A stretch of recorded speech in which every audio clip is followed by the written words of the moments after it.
Welcome, everyone, to Morning Market Movers, where we do live analysis for day trading and take a look at some potential hotspots in the markets for today, March 25th, Friday, March 25th. My name is Todd Rich. I am with Nadex. With me from Keep Trading Simple is Brian Caprice. Don't have a lot to talk about today. I mean, it's the FX markets are pretty quiet. We're not seeing a lot of movement there. In the headlines, we are seeing some headlines that involve some commodities. So we are going to take a peek and look in at gold, and we're going to take a peek and look in at natural gas. Those are the two big headlines. In fact, I'm going to bring up the gold chart real quickly and show you what we were talking about yesterday morning. We were scratching our heads, and then the story came out.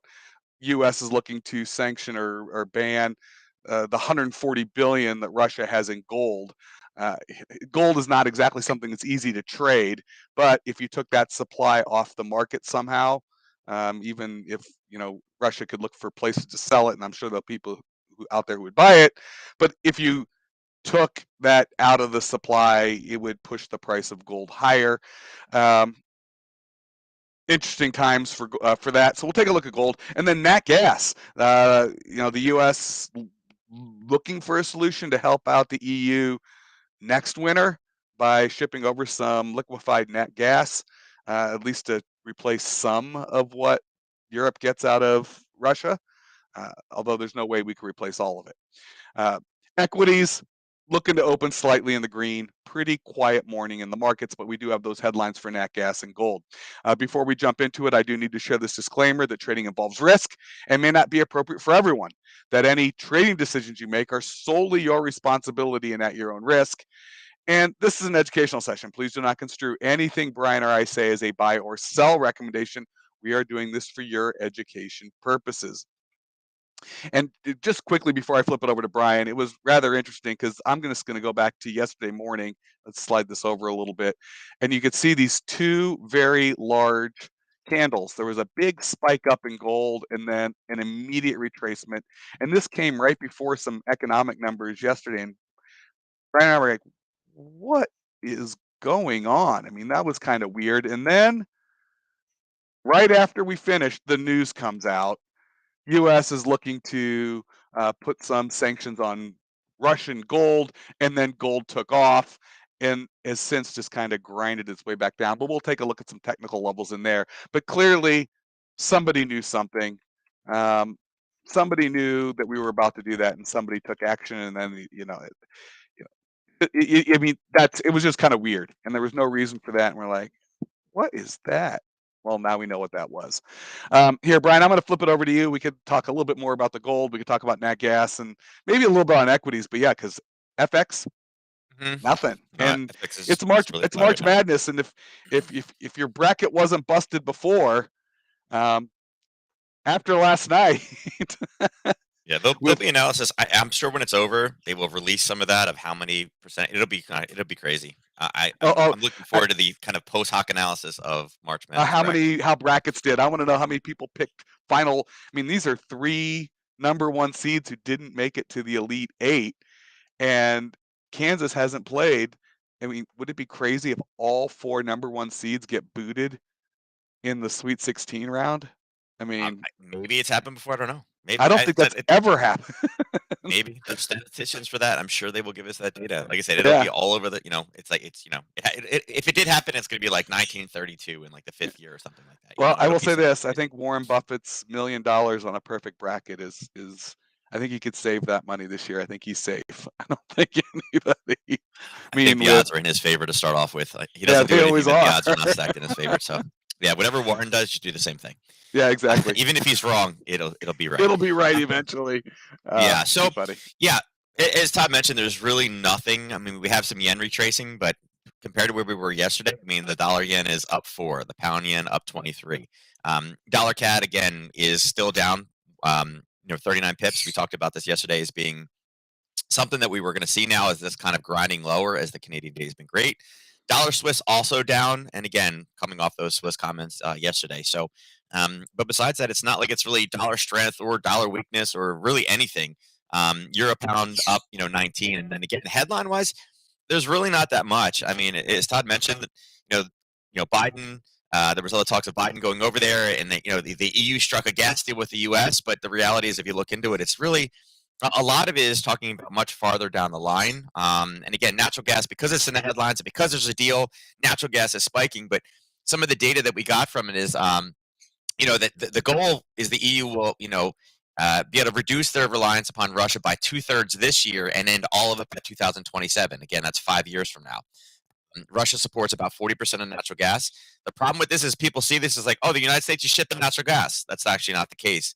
Natural gas plants are already producing at full capacity, and analysts say most of the additional U.S. gas sent to Europe would have to come from exports that would have gone elsewhere. And already high European gas prices would have to rise further to attract those cargoes.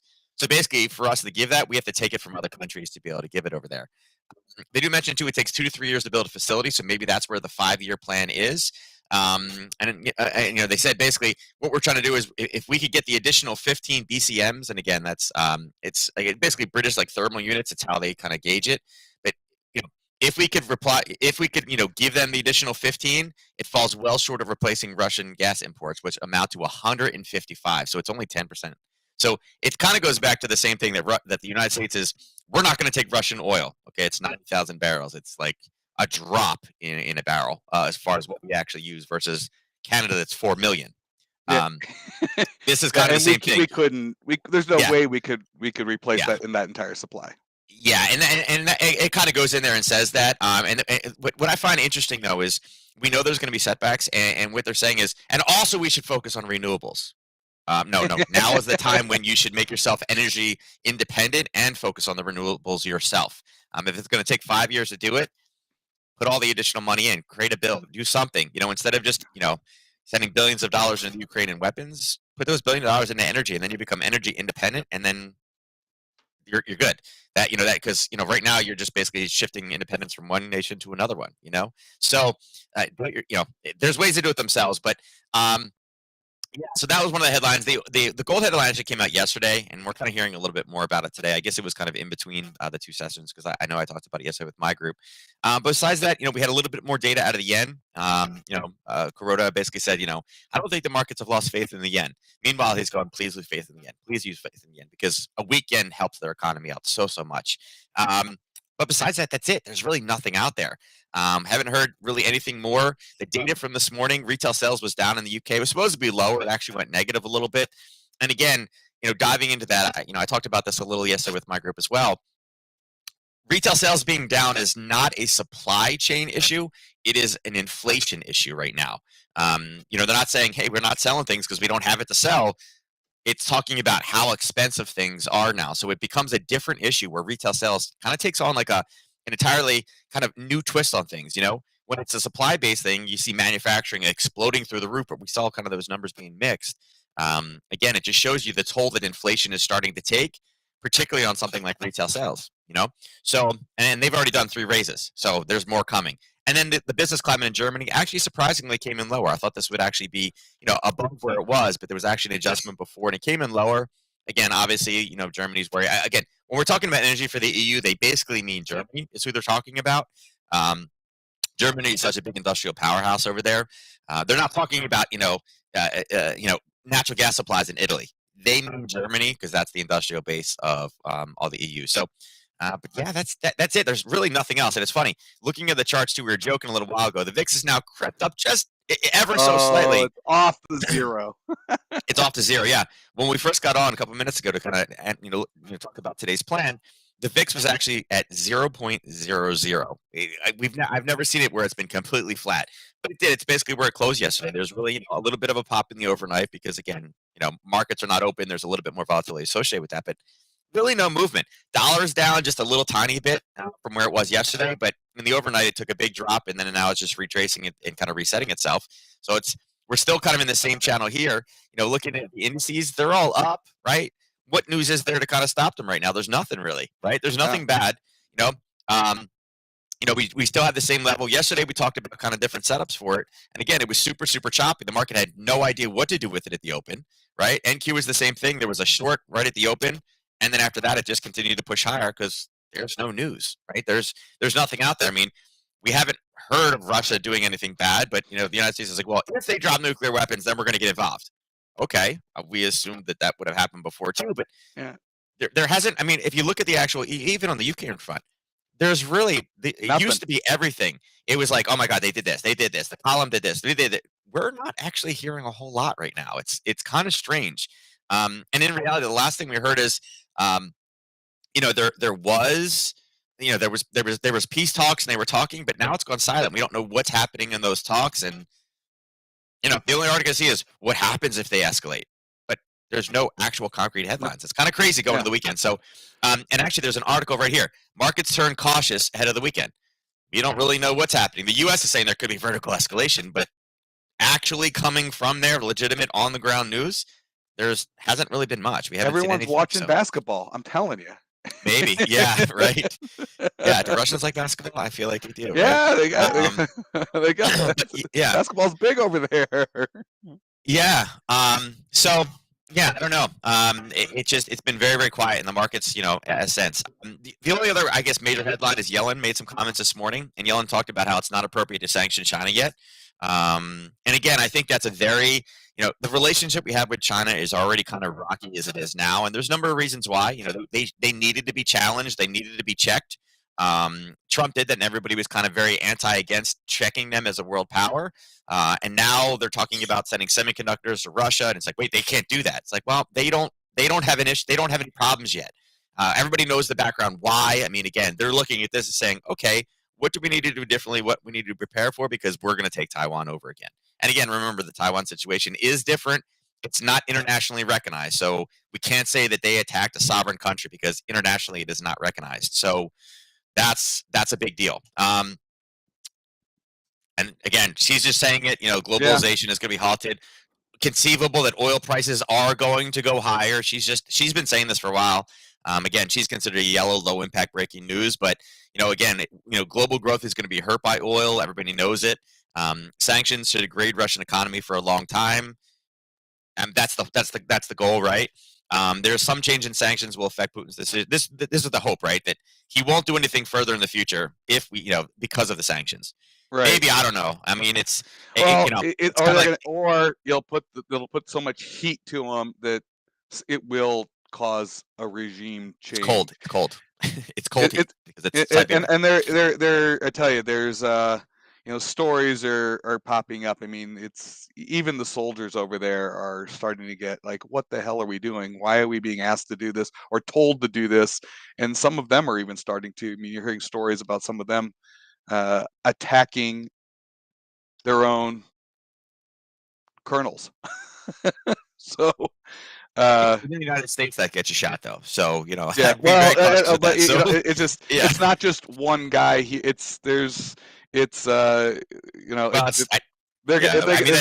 they get a rift in their military and they stop following orders, it'll get it. And Russia's known; they have a history of having a little bit of revolution every now and then.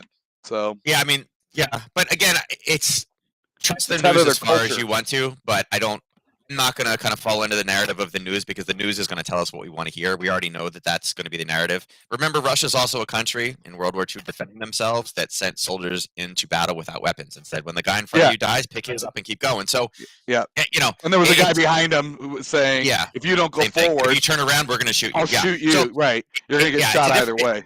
Yeah, it's a different culture, and is there going to be people that don't agree with things? Absolutely, it happens in all militaries. Like, I don't want to do this. I don't want to. Yeah, it happens. Yeah. So, until we see a concrete headline, I mean, we have to go with that. I mean, oil right now is continuing to degrade. Yellen said it's going to go higher, and it's going lower. Right now, it's still 109. I think, again, what are the shoe? What? Yeah, I was going to say, where do we see buyers coming in here? I mean, we have a level just below 108. I think 108.30 is an important level. It's been there before. It has sliced through, but now, if you look at over where the buyers were, it was higher, and we're kind of approaching that level right now. The inventory numbers kind of threw things for a loop. The big, it's nice that everybody wants to replace Russian oil. They know that they can't do it right now, and it's kind of like a lot of lip service of how we're going to do it. But the reality is, right now, we still need it. If there's any true we're blocking it, we're halting it, we're not going to do it anymore. Or Russia basically says, oh, you're going to do that to us? Fine, we're just not going to sell it to you now. That's really kind of where we're at with oil. Again, global demand, Yellen mentioned that global demand is going to, or global recovery is going to be hurt by oil prices. Yeah, but if the demand is hurt, that also means that the demand for it won't be as high if global growth is hurt from it. So it's interesting, again, is oil justified to be this high? I don't know if it's justified to be this high, right? A lot of this has to do with the war. And again, lack of headlines. It's kind of like, well, what are we doing? Are we going to go to 130? Are we going to go back down to $100? The uncertainty. I mean, they don't know. Yeah. Yeah. So I mean, I think the two big major short areas is one, the 108. We got to see if we can get through this 108 area. If you look down here, right at the bottom of this 107.10, and again, you're like, wait, it's that whole dollar. Yeah, because we're up in the hundreds, right? Percentage-wise, it's not huge though. If it breaks 107. That's going to be a big area where support and resistance traders step into this. They're going to say, oh, this is the pivot. That's it. We got it. We got a short, right? And there's going to be that kind of trap around that level. Yep. It is going into the weekend. And I think what we really need to hear is, again, if we hear nothing, I would assume that this continues to degrade down. It's only going to be a headline that spikes this higher. If there's any type of escalation or any type of, that's it. There's going to be no peace. We're taking the country up, right? Right. You'll see it go higher. We need a catalyst, and there's no catalyst. With no lack of any catalyst, it should continue to deteriorate lower in this one. And again, with prices this high, it's not like we can just magically produce anymore. But again, there's going to be a lot more emphasis. I mean, remember the last time oil when oil hit 100 the first time, and prices were $4. All we heard about was renewables nonstop. It was about what other technologies. This is the end of oil. This is why we need to do it. You don't really hear that right now, which is kind of strange. Well, they're trying to solve an immediate problem. The long-term solution, though, is remove your dependence on some of these fossil fuels, and then I mean, and I think you're going to see Germany. I mean, because Germany is certainly talking about doing stuff like that. So, and I've worked for a German company. When it comes to over-engineering a solution, a technological solution, they will do it. And again, we could go to natural gas cars, but instead we're staying with gasoline.